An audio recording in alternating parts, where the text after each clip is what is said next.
step-by-step guide to unclogging a dishwasher drain.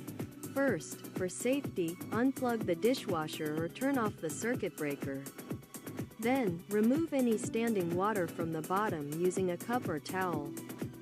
Next, locate the filter at the bottom of the dishwasher, usually beneath the spray arms. Twist or lift it out and clean it thoroughly under warm water, using a toothbrush to remove debris. After that, inspect the drain hose under the sink, typically connected to the garbage disposal or sink drain. Use pliers to detach it, check for clogs, and flush it with water or a wire hanger. If your dishwasher drains through a garbage disposal, make sure it's not clogged, run the disposal to clear it. Also, ensure the drain plug was removed during installation.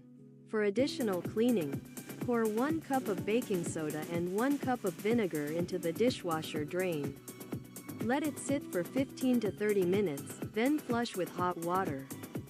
If the clog remains, use a small plunger directly over the drain inside the dishwasher.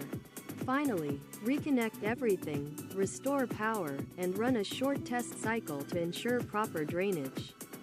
If issues persist, consider calling a professional plumber.